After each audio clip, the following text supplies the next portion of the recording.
So today I'm going to talk about my undergrad computer science thesis supervised by Robotic and Luigi. And the topic is on robust active perception for semantic scene reconstruction. So let's first try to understand what's the active perception problem. By the definition from Rosina, active perception is active perceiver knows why it wishes to sense, and then chooses what to perceive and determines how, when, and where to achieve that perception. And I'll give you two examples that I'm thinking about when I'm doing those kind of works. The first one is for search and rescue. Imagine there's an earthquake, and you deploy a robot into an unknown environment, and the goal is to identify all the people in distress in this room. So this requires the robot to understand its goal is to identify other people, and to do so, the robot needs to take actions to explore the environment and get observation. The second example is environment monitoring. Imagine we want to understand the health, volume, and species of all the trees in an unknown forest. The robot needs to reconstruct the map of the forest and to understand those information. Yeah, so in my following work, I adopt the following definition of why a robot wishes to sense. So a robot wishes to sense because it wants to reconstruct the environment. And I would argue that reconstruction is a sufficient goal for active perception, because if you have a good reconstruction of the environment, you basically have enough information for all the downstream tasks, no matter it's to identify people in distress or identify species of trees, like using the reconstruction. And I will talk about the reconstruction of semantic neural radiance field as a particularly suitable representation, because neural radiance field or nerve can give us very fine-grained representation of the environment. So nerve is basically a neural network like this. The input is a 3D location and the view direction. There are three outputs. The first one is density. So density basically tells us about the density at that location. And this is the geometric information. So this would allow us to synthesize the depth maps in that environment. The second output of the nerve network is object classes. This would allow us to understand the semantic information, like the semantic match on object. The last output of nerve is color, and color would give us the view-dependent color at each location, and this allows us to synthesize photorealistic images in that environment. And given a trained nerve, we can actually reconstruct the maps. So here is a geometric map with the color information, and here is a geometric map with the object segments. So like imagine about the example of search and rescue. If you can build a map with all the semantic information in that map, you know where the person with distress is in that map. So that's why we consider reconstruction of semantic nerve as the goal of the project. Okay, so how we can do active perception? And in our work, we propose active perception as maximizing the KL divergence. And here's the introduction. So at the beginning, the robot has a prior beliefs of the environment, which is PX. And because the robot doesn't have a lot of observations, there is a high uncertainty like in this belief. What the robot needs to do is to take actions U to collect a set of observations Y of U, and then use those observations to update its own beliefs. So now we have the posterior, which is a density of X, the nerve, given the new observations. And because we have new observations, we will have a more concentrated distributions. And this reduction of uncertainty or information gain is quantified by KL divergence between the posterior and prior. And the goal is obviously to take actions that maximize the KL divergence. And for my first work, I did active perceptions through visual information objective. Because as you might notice here, to compute the KL divergence objective, you need to know the future observations, which is impossible, like for our exploration case. So what we can instead of doing is to maximize the expectation of KL divergence over the future observations. Now we can, if we have a belief of the future distribution of future observations, we can compute this quantity. And this quantity is equivalent to maximizing the mutual information between the future observations and the current nerve. Yeah. So how do we compute the mutual information? We decompose the mutual information into two terms. The first one is the entropy of the future observations. The second one is the future of future observations given the current nerve. And as you can see, to compute the two quantities, we essentially need to know the two densities. The first one is the density of y given x, and the second one is the density of x itself. So to compute mutual information, we essentially need to know how to compute these two quantities. So for estimating the density of x, we use a bootstrap ensemble of nerves. What it means is that we train several nerves at the same time. And for each nerve, we only use a subset of the current of the past observations. So this allows us to capture some of the variations in our beliefs of the environment. And if we consider the set of nerves as the elements, we can estimate that each of the nerves has the same likelihood. And now we get the density of x. And the second thing to estimate is the density of observations given the current nerve. We do this through the view synthesis, because in nerve, we essentially do view synthesis by ray tracing. And along each ray, we can get the expectation and variance of color and depth. And this would allow us to estimate the distribution as a normal distribution with the mean and variance. Yeah. So given these two estimation methods, we can compute the mutual information. And now I will show you the full active perception pipeline. So given some of the past observations, you can train a set of nerves through the bootstrap ensemble. And then you can sample trajectories, a lot of trajectories. And for each trajectory, you can synthesize views and compute the mutual information of that trajectory. And after this, you select the trajectory with highest mutual information and execute the trajectory to collect more observations for the next step. Here is a video shows the active perception in the simulation. And you can see the drone is following the selected trajectory. And the middle columns here is the actual observations that the drone gets. And on the right column is the synthesized views from the nerve. And you can see the robot is constantly updating the nerves after collecting observations. And this allows the robot to plan the trajectory for the next step using the update. And as a result, the drone is able to explore the whole room.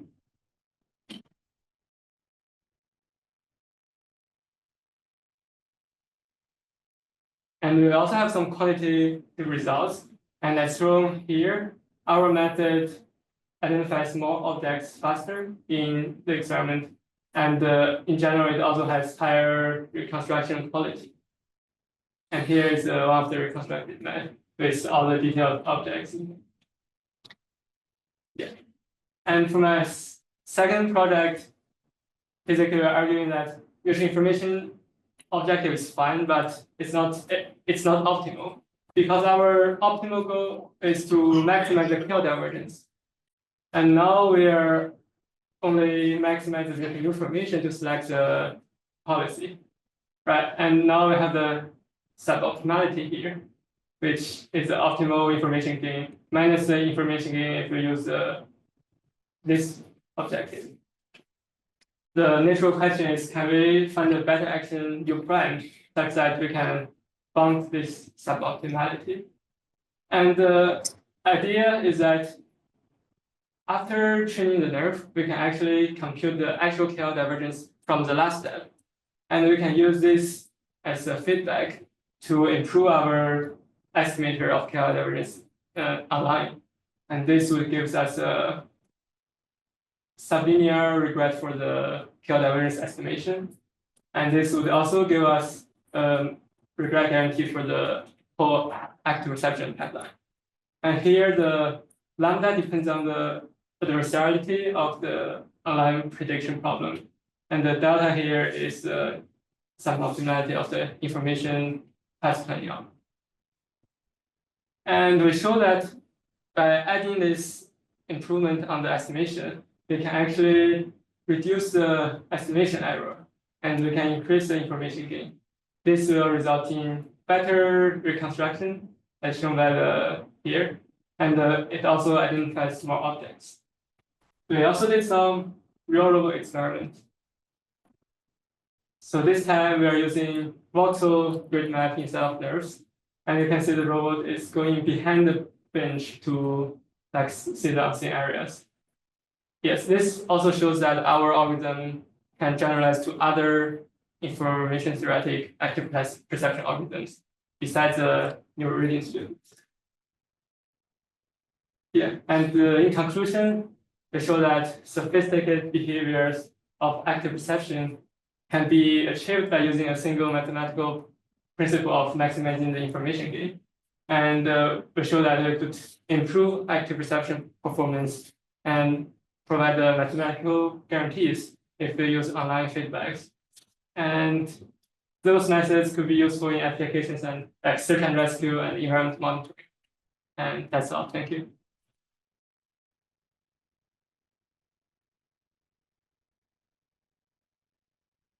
The audience? I have a question. So when your hardware experiments, you went from the neural radiance fields to like voxel grid mapping. Is that because nerves in real time would have, there would be like gaps in what nerves can do? Do you think that there's work in terms of what you would need to do to speed it up to use it on hardware? Or was it just so the main bottleneck is that training nerve is pretty slow, so we couldn't do it in real time. That's why we're using the voxel grid.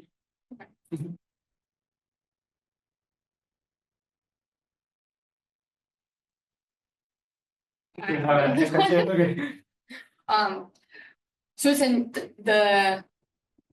you've talked about environmental monitoring and search and rescue, and active perception had like applications in like manipulation tasks early on. Are there other ways that you're excited about applying this notion of active perception and information gain in the future? That's a good question. So I think some interesting thing, the first one is to incorporating prior knowledge into active perception. So this kind of works assume there's no prior information about the environment.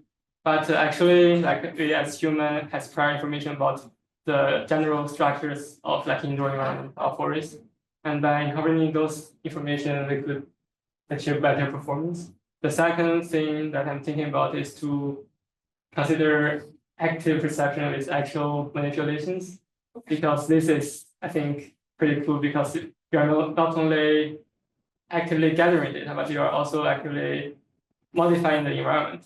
But I think this is a harder problem that I'm still thinking about the solutions. No, absolutely. Yeah. That's great. Anyone else with a question? Okay. You talked about you wanted to sort of provide a bound on the optimal information gain. Can you talk about like your results on that? Oh, okay. Yeah, so here, so we are basically estimating the KL divergence, and we are the regret is the difference between the actual calculations and your estimation. And we show that it's sublinear, which, yeah, and this allows to get the bound on the suboptimality of the active perception. So this term is nonlinear, but those two terms are in general linear because we are assuming a adversarial environment, which means they cannot do very well. But those assumptions are also not true like in actual environment. So for further analysis, we could make some assumptions about the adversariality. And here is a experiment result for the improvement of the performance. So this shows the estimation error is lower because you have the online prediction. This leads to better performance of active perception, as shown by the orange lines here and also here.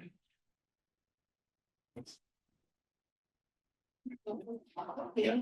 I have a general clarification question. So the key in the bound is the regret bound is this time or Oh, it's the time steps. time step? Yeah.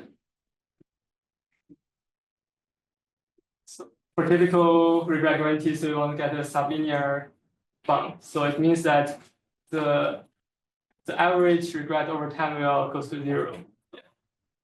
Because if you divide this by t, it will go to 0. Could you go back to the slide with the observations side by side? This one? Yeah, or when you get to the portal.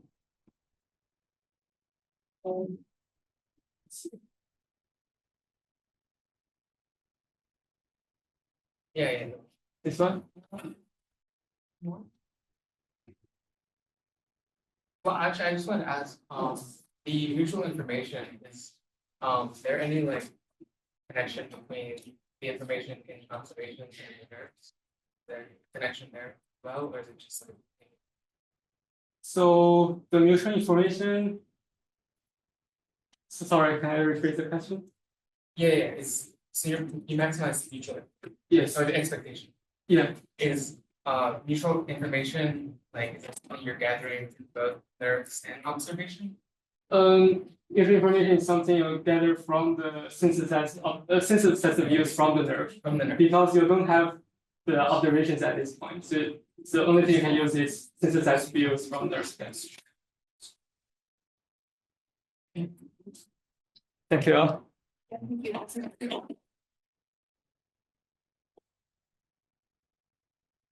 Okay, up next, we have Pan. Pan is a second-year robotics master student at the GRASP lab, advised by Professor Annie Shea.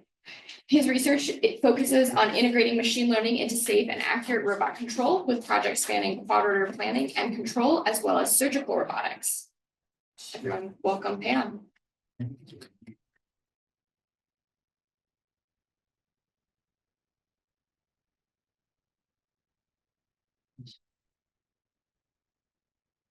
Great. So hello everyone, my name is Pei Anqi, and I'm a second year robotics master, and my advisor is Professor Annie Xie. And today I'm gonna talk about our recent work on learning-based model building for flying quad rotors in high formations. And so this work just got presented by 2025, and yeah. So how do we want to fly quad rotors in close proximity or high formation? So in real world scenarios where we want to replace the batteries of the converter midair, or if you want to hand over payload midair, we all require converter to fly very near each other.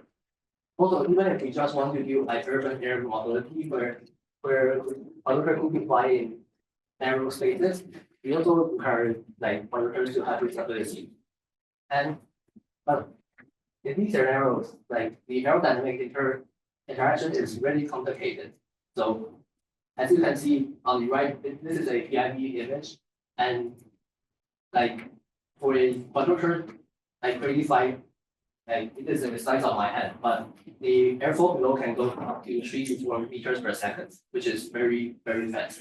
And you can imagine that traditional analytical models will be very difficult to capture these kind of airflow. So that's why So our goal for this project is to address this problem. And the approach that we propose is we're going to learn a behavioral model to hope that we can accurately model those interactions. And also, after we acquire this accurate model, we will incorporate it into a model predictive control to enhance the trajectory tracking performance.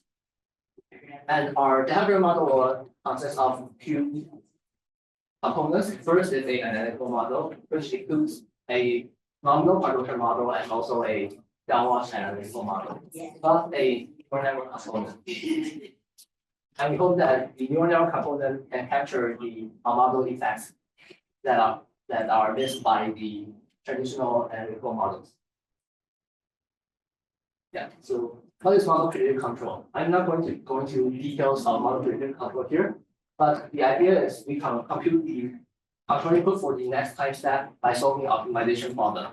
And we hope that by embedding a system dynamics model inside the optimization problem, we can kind of predict how the system will evolve in time, and then compute the optimal control inputs that can minimize the deviation of the state and the desired states in the future. So we can expect that the accuracy of the system dynamics model is crucial here.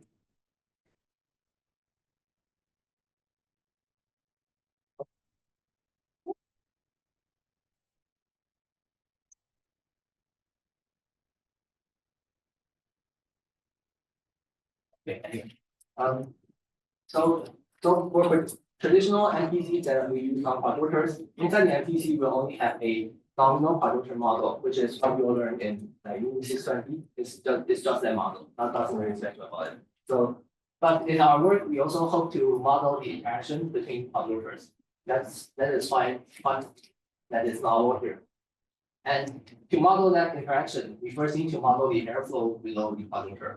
And we use a model that is developed by W. Scarlett group in University of Zurich, and they model it by assuming that it is a turbulent jet below the quadrotor, and it is based on physics and also some empirical data that they collect to fit some parameters inside it. And the advantage of this model is that it is a normalized velocity field model, meaning that it can easily generalize to different configurations for different sizes of quadrotors. And to visualize this velocity field, we can imagine it's a inverted bell shape, and with the velocity of the airflow decreasing when the vertical separation or the horizontal separation is larger.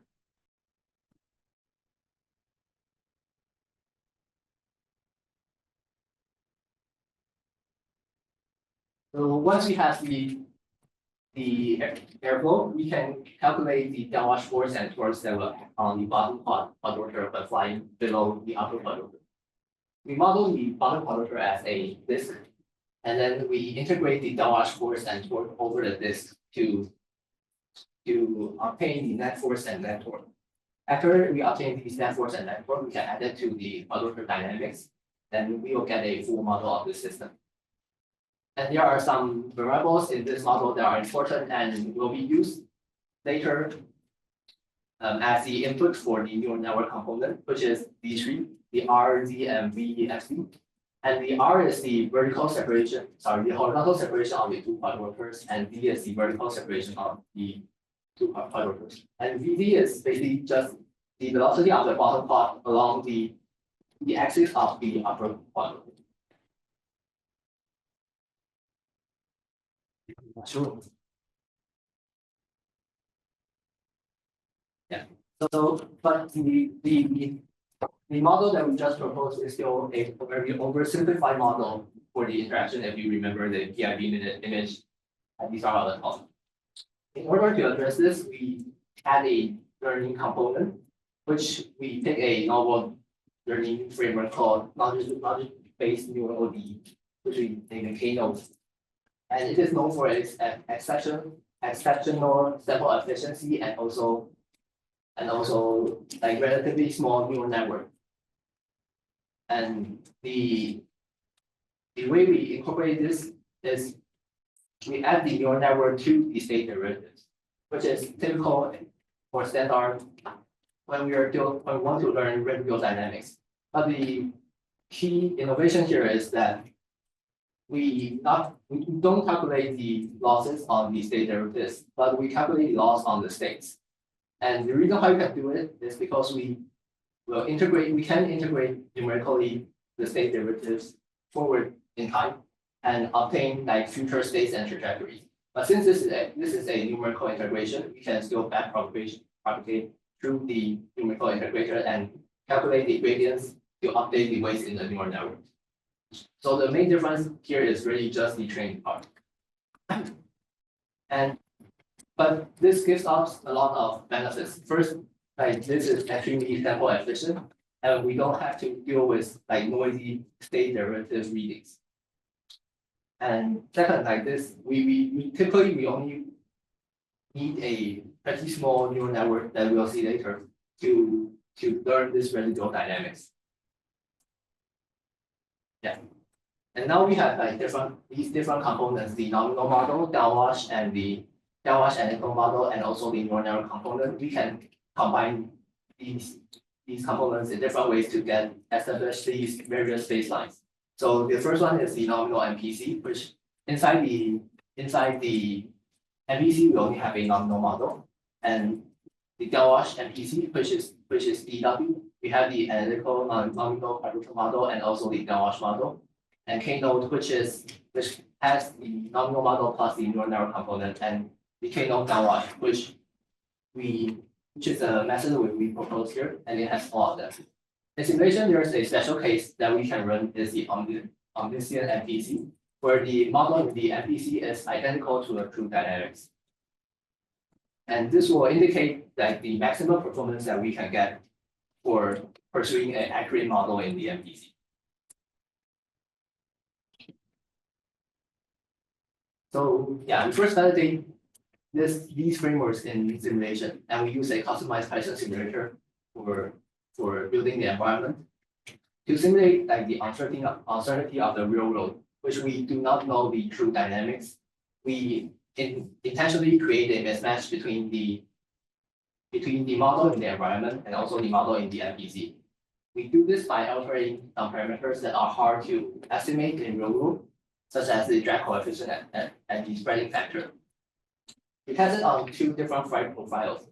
The first is the static cloud formation, where the upper quad is hovering and the bottom quad flies a straight trajectory below it. And the second is the stack formation, which is a much more challenging formation. The two quads will fly together with difference only being the separation. And we have the baselines as mentioned before, the omniscient, K-node, downwash, K-node, and nominal MPC.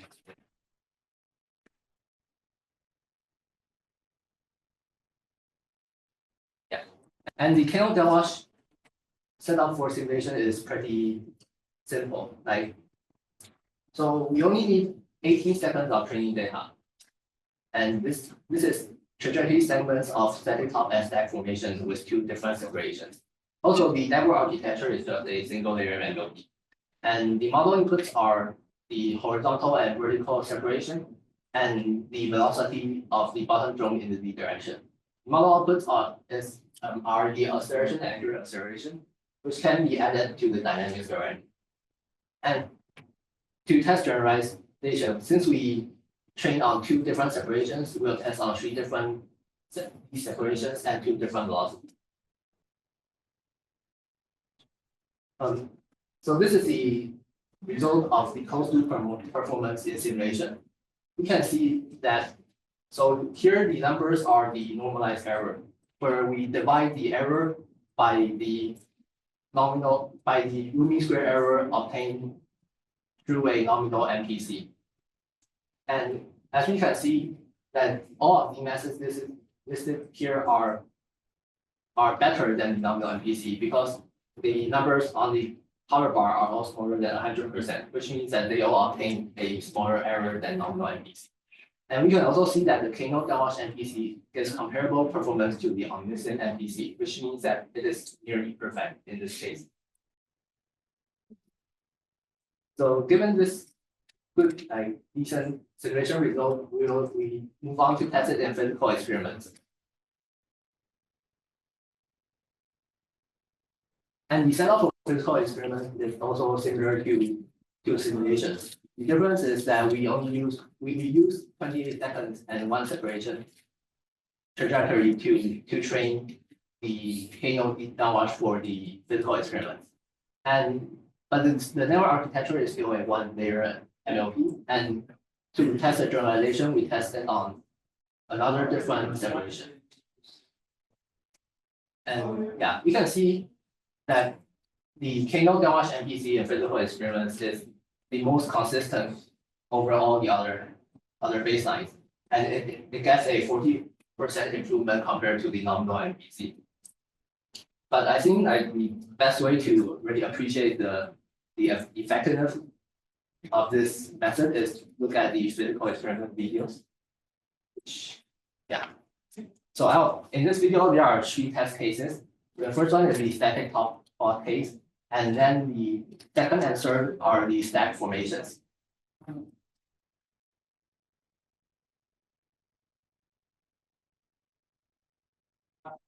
Yeah, so this is the static top case with a combined separation of 20 centimeters. And the red line here is the recommended reference, like vertical separation, and the green line is the downwash MPC, and the blue line is the nominal MPC. So a better performance means that the green line follows the red line better. And the stack formation really shows the difference because this is a much more challenging test case. The bottom plot needs to constantly overcome the downwash of the upper plot. And this one is the poorest one because we recommended to fly with only an 8 centimeter difference. And we can see that the K-node downwash MPC achieves like an average of 12 centimeters, which to the best of my knowledge, I think we're the first in the world to be able to do that. So given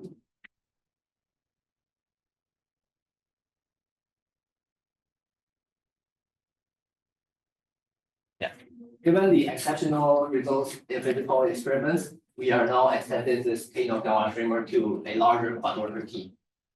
But there are also additional challenges that follow. The first is if we want to take into account the whole quad-order team, there will be a huge model in the MPC and will pose significant computation challenges. And second is, like when there is a larger quad-order team, there will be a more complex aerodynamic interaction. There will be flow mixing of different quad-orders, and there might also be horizontal flows that cannot be neglected. So to deal with these challenges, we are trying to also integrate adaptive control and collision avoidance into K-node downwash MPC. And we have good simulation results, but yeah, we're currently working on the physical experiments. That's all for today, and I'm happy to take any questions.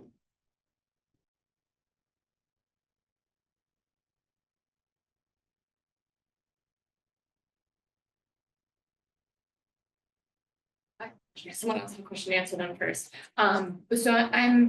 You increased the amount of data that you needed from your simulation to your experiment. Right. Do you have any hopes of being able to take your trained model from simulation and just apply it to your experiment? Do you see that like the new data that you're adding and it's a little bit longer is actually like critical to the success of your method? I think it is definitely possible if we can build a good enough model in simulation that matches the physical experiment. Because what I didn't show here is the parameters are actually quite different when we really test it in physical experiments. Okay. Like the drag coefficient provided by the paper, is like 1.3, Okay. or sorry, 1.18, and the one that we tested in physical experiment that worked is about like 0.232, so it's like 25% of the drag. So they only experience like 25% of the full. So there's still a gap between the model and the physical. But I think if we can go on, like it's definitely possible to cut all the data needed to apply it.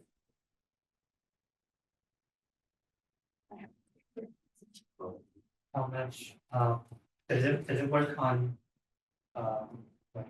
different, like you guys are using training twice. Yeah. Have you guys tested on different models of training twice? Like this, I'm basically asking, is this neural network model tested, like instance dependent? Yeah, so the neural network models, well, we haven't tested it, but I think it is dependent on the model. But like it, so the physical model can actually be generalized to different predefined, or sorry, different quadruped models, given that it is a normalized velocity field model. Like there are like these parameters here, like are normalized basically by the length of the quadruped. So we can easily extend it to different sizes of the quadrupeds. And but of course, like the neural network, since there's a residual model on this model, it should also depend on the type of the quadruped you're using. But yeah, we only need like 28 seconds of or 18 seconds of yeah, which is basically a 5-minute data collection.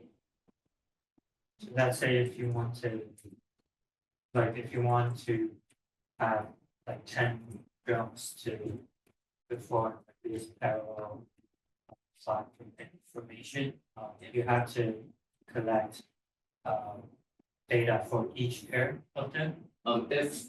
If all of them are different, Yeah. then yeah, you need to collect data from all. I see. So I'm gonna follow on to maybe that thought. Have you all considered what it would look like to do an online retraining? So like maybe you have like one data set from the one pair that you tested, but then all the others are close but not exact. Do you think there are techniques that you could extend this so that you could, as you realize you're slightly different than what your original large model is, you could improve it? Yeah, so well, because like Hong Yao they and they have already like online trainer, like online MCP. So I expect that by using basically the same framework, you'll be able to do that. That's why we haven't tried it, because it's like done.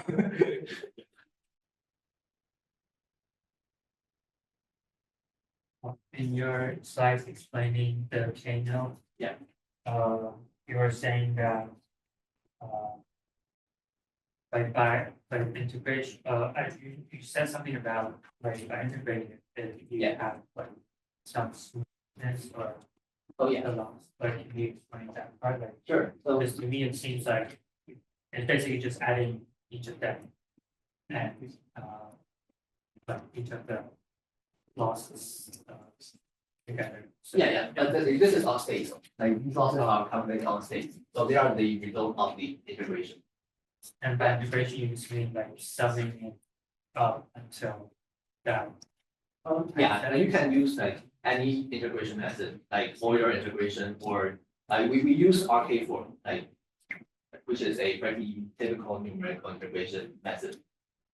Yeah. But any numerical integration will work because since it's a numerical integration, you can always calculate the gradient over it.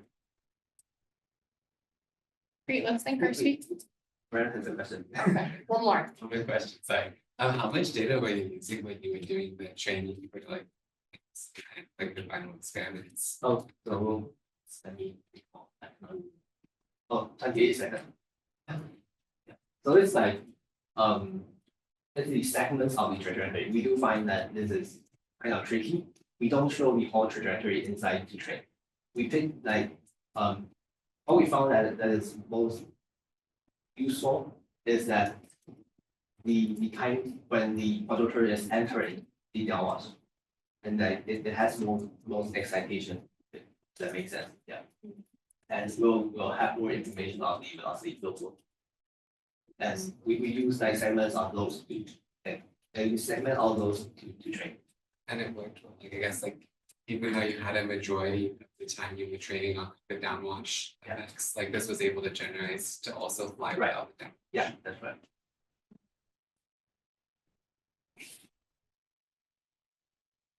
Great, let's thank our speaker.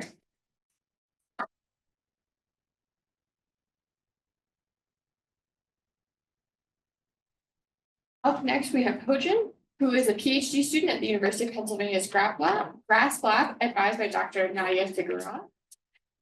He specializes in robot perception and manipulation. His research focuses on multi-scale sensory processing, dynamic object tracking, and task-aware scene understanding. With expertise in robot dynamics, control, and computational geometry, he aims to develop safer and more adaptable robotic systems.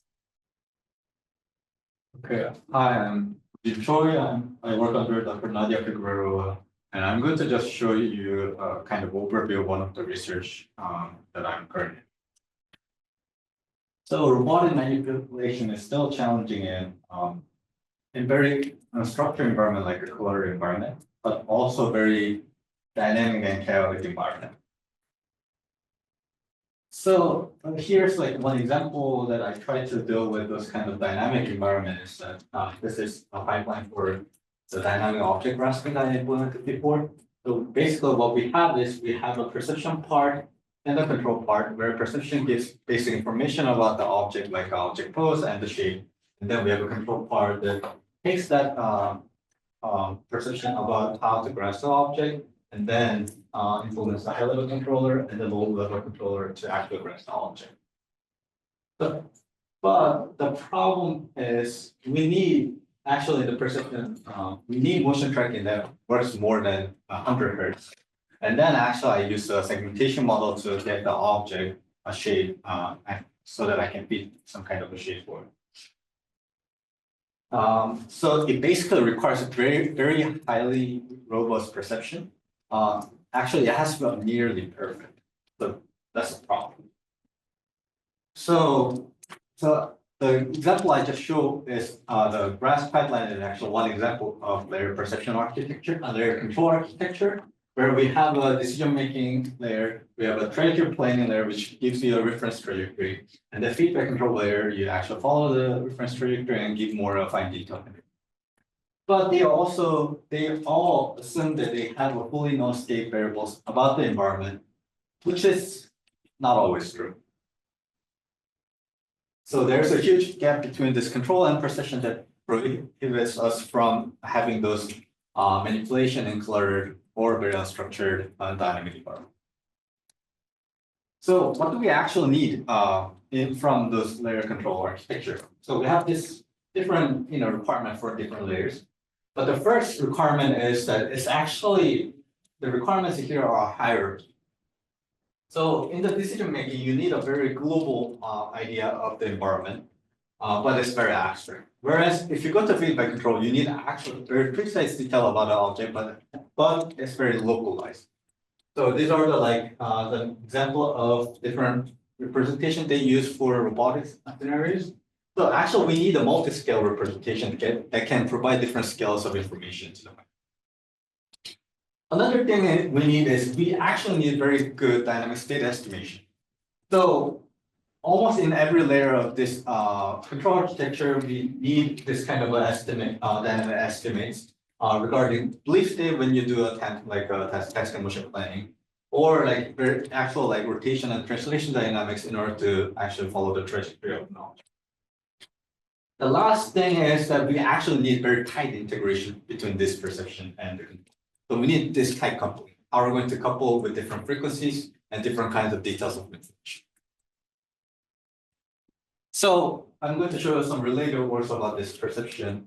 The first I'm going to talk about that's geometry representation, which is like a point cloud, box agreement, this days Gaussian splitting or whatever it is. But they give you very high resolution. They give you very details about the object. But compared to some other representation I'm going to talk about later, it's actually very computationally expensive and it has a very poor object level understanding that is required for manipulation and has a low frequency updates. So there are some good approaches to kind of scale this up, which is a hierarchical ingress. It actually encodes the object relationship in the environment, but still it kind of misses the fine-grained details about the object that we can use for manipulation. Last one, we know what is end-to-end vision learning, like image-based learning, like reinforcement learning, or the imitation learning pipelines you've been seeing in this case, like a diffusion policy, or even like word models, or like MPC in this kind of word models where you predict the feature dynamics and then do a manipulation. But the problem is it's very poor reusability, meaning that it's hard to transfer between different tests. Unless you have a really large model, and the real large model actually requires a lot of memory, especially when you're trying to do long horizon manipulation tests. For example, the way the word model or the LLMs these days work is that they concatenate the previous information. So over time, the memory requirement grows exponentially. So first two, they're really good for SFI, but they haven't been successful for the manipulation. Where the end-to-end learning is good for short, simple motion. Actually, you can do RL on grasping stuff or reading stuff, but it's hard to do have a very long sequence motions that actually plans. So the question is how does human do actually? How do we do? So actually humans have a hierarchy structure of this visual processing, where for example, when you get a raw vision signals from your eyes, it goes through the thalamus, and then it goes to the primary processing, which is behind your brain, which goes into different two paths. One, dorsal path, two, ventral path, and then dorsal path, the ventral path, where it extracts the movement of the object, and the dorsal path, it kind of estimates the shape of an object. And then later, this information goes to the thalamus and the frontal cortex in your brain, which actually combines this information to actually do a motion planning and goes to the motor control point. So actually humans have a very explicit structural perception. So what I propose is this is how human brains works. We have a very hierarchical visual hierarchy, and then we have a very hierarchical control pipeline. Why don't we try to make one that mimics those hierarchies in not only the control that they have been doing in the layer control architecture, but into the perception as well. So that's what we kind of propose, drawing information from this biological vision system from not humans, but not only from humans, but also animals.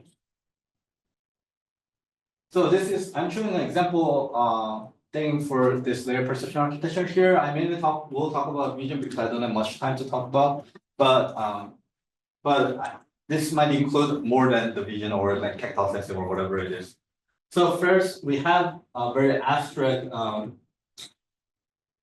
tracking part. Basically, when we have a basic tracking of the human or like very abstract, it doesn't have to be accuracy close, but very abstract tracking of the object, so that we can get the particle cloud of an object or dynamic scene graph of the different kinds of the object in the scene.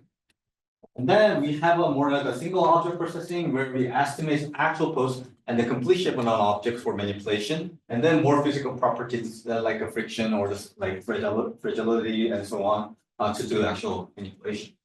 Then we have a multiple object relationship where you have a different kinds of relationship, object-human relationship, object-location relationship, object-object relationship. Then, for example, fork has to be next to the dish, or like a toilet has to be in the bathroom, or human is eating an apple, something like that.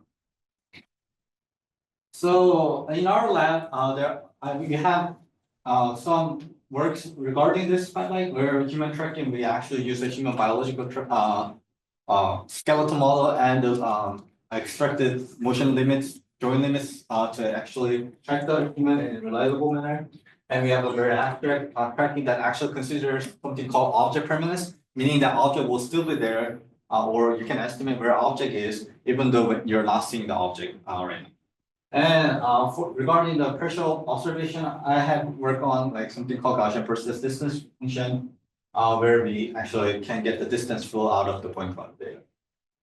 So, and what I'm planning to work on is the parts that we haven't covered yet, which is more like how to get an abstract object bounding balance, or what is the object-human relationship, or single object, how do we get a completion and the tracking of the object.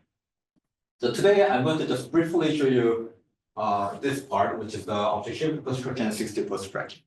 So this work actually is done with master student called Ishwan, and then also advised by Dr. Nadia. So object reconstruction and post-tracking problem is interesting because they actually have two interdependent tasks, which is shape reconstruction and 6+ tracking, which is like a slam. You need to localize to map, and you have to map to localize yourself. So that applies to the shape this object as well. But the biggest difference is that it also includes the shape completion. You actually estimate the shape of an object even though you don't see it. For example, if I see a cup, I don't have to go around the cup to actually reconstruct the shape to grasp it. I just look at it, reconstruct the shape, estimate the pose, estimate the shape, and the grasp it. So that's a little different part about the SLAM, and not many works have been working on this. And even the works that are working on this is not much for real time. And they're also restricted in the intra class, meaning that they only works in the trade class of an object for example, like chair, table. So yeah. So what we're trying to do with this problem for now, we will take kind of a geometric approach on this. So if you remember the point cloud registration, there are point cloud registration is basically how to match 2 point clouds and stitching them together or whatever you want to do with it. There's a case where you have a correspondence information, you know which point matches to which point. And there's another case which has a without correspondence information. Here I show a ICP iterative closest point method, where it just iteratively matches and like keep doing it. But today I'm for simplicity, I'm just mainly going to talk about with the correspondence part, which is the easier case. So if I formulate this, it's like this. We have a target point, we have a source point, we are finding a scale, rotation, translation, if it's a rigid body object, for this. So yeah, scale, rotation, translation. But the problem is, how do we get the source point? When you see a new object, do you have a complete point cloud of an object? No. So we don't know how actually the object looks like. So we actually also estimate this source point cloud. So how do we do it? So today I'm going to talk about the active chain model. What is one way to do that? So can we optimize, can we convert this optimization problem so that and then solve this in a real-time manner? So one way to do it is we actually create an encoder structure, which is simple PCA of an object shape and includes the point cloud of an object to a certain PCA space and then reconstruct it again.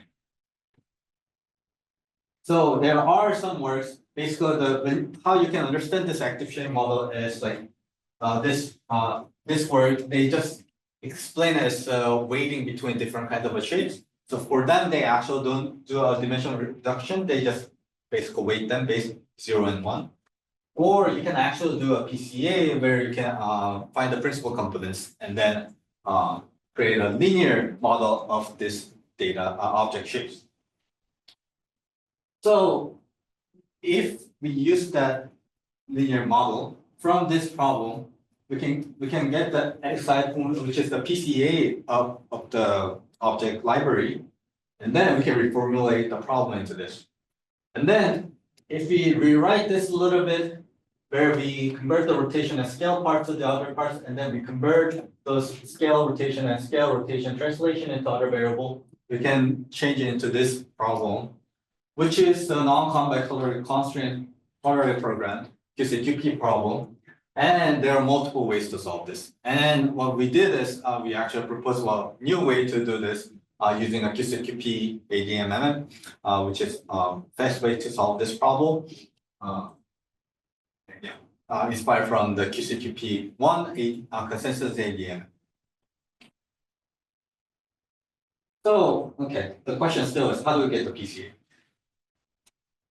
So, the way we get the PCA of an object is because the mesh of an object are not standardized, meaning that they have all different number of points and number of shapes. What we do is we kind of have to standardize the shape. So what we do is we have a unit sphere surrounding this object, and then we deform it such that it kind of matches into a single thing, so that we already have an order of points that matches across different kinds of object shapes.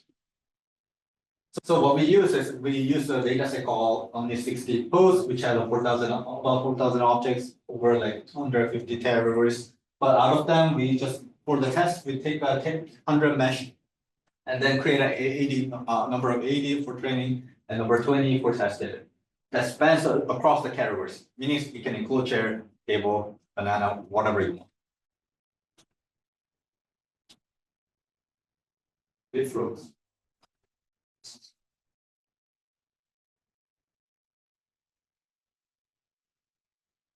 right?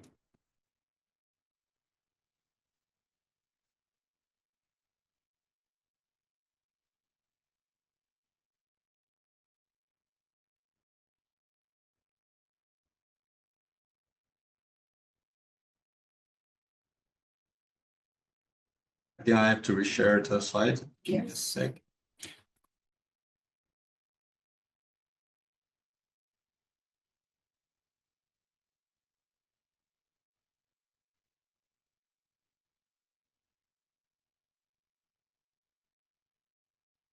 Okay, there we go.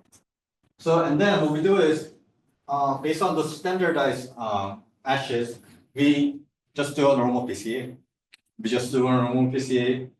We just have a mean and the components and check how many components we actually need to have a 95% or 99% of reconstruction. So we actually have a 2,500 points in the point cloud, and then they will have an XYZ. So it will be all about 7,500 mention size. We compress that into 50 or 20. And then these are the examples of doing it. So what we do is we from the data training data, we construct the shape and pose of an object that we haven't seen before in the training data set. So these are the matching results. I kind of slowed it down so that you can kind of see the changes, how it kind of matches between the shapes. So we have a chair, flower pot, banana, bottle. So basically, these are the objects. These are the objects that the mod ASM activation model has seen in the category, but they haven't actually seen this instance of an object. So, so we kind of tested this idea, and then it seems to be working. So what we're trying to do right now is we're trying to increase the number of meshes we're actually trying to fit this ASM. And then this achieves more than 100 hertz, achieving the frequency of motion tracker that we've been using. And then we try to convert this algorithm into the GPU so that we can sample more and then run multiple things at the same time. And usually it converges in 1 or 2 iterations. So ongoing mode right now is we are trying to address case where now we don't have a correspondence case. We don't know which point matches to which point. We can try like doing this in the expectation maximization method where we have a rough correspondence, like a CPD or filter regression. But we are also exploring some other like sampling-based method because our algorithm can utilize the GPU parallelization. So for a single object, we can create 100 post candidates and then like keep iterating based on the keep sampling arms. So yeah, so that's the just brief introduction and brief work what I've been doing. And if there's any question, please feel free to ask.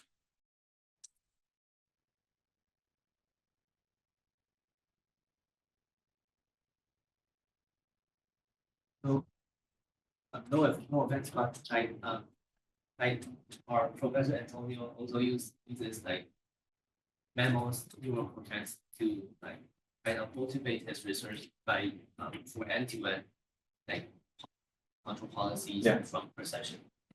But you also use biology to motivate your work. Like, do you have any insights on like, I think human body is mixture of things. Basically, there are some explicit parts and there are some implicit parts. So I think but I think end-to-end learning, I mean, I'm not sure. I'm not sure which one is the right question, but I think the hybrid of them is the right question, basically what I'm trying to say is. Because end-to-end learning, I think the basic thing is human brain is not fully composition based, meaning that, you know, words, for example, if I say orange, it might be a fruit orange, or it might be a color, or it might be some hidden signal it can be. So it's actually not the composition of the language, or the behavior reassuring might not be compositional, but there are definitely compositional things, like a very physical word, like objects in the environment, in the 3D environment.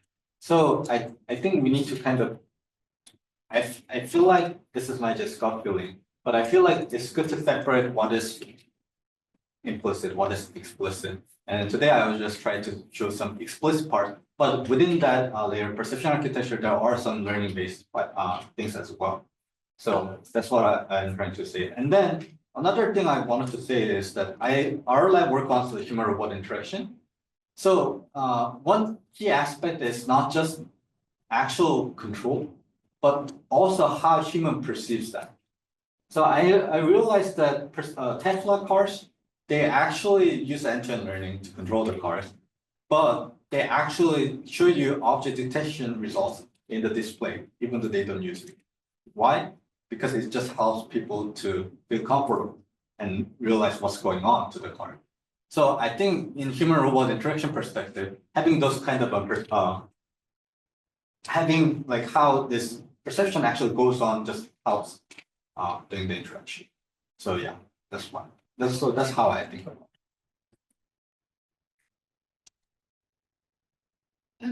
Have you thought about non-visual based inputs that would be helpful to your overall pipeline? Yeah, so one obvious thing is tactile sensing. So I actually work on the tactile sensing, but I haven't shown that this client.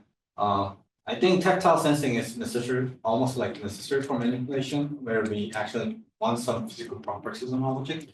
So tactile sensing helps you to identify how slippery the object is, or how fragile the object is, or even by touching it, you kind of have more detailed shape of an object, like roughness or hardness of the object. So in order to do that much, I think tactile has to come in. But before that, we need to do actually have some visual information on the object so that we can save our time in doing the tactile exploration.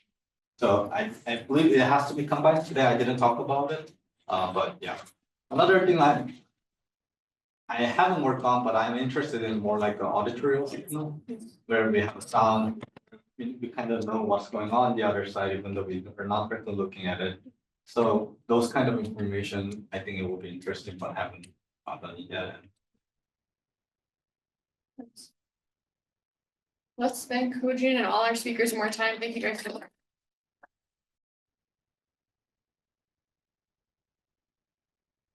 Please join us next week at 3 for next week's SFI speaker.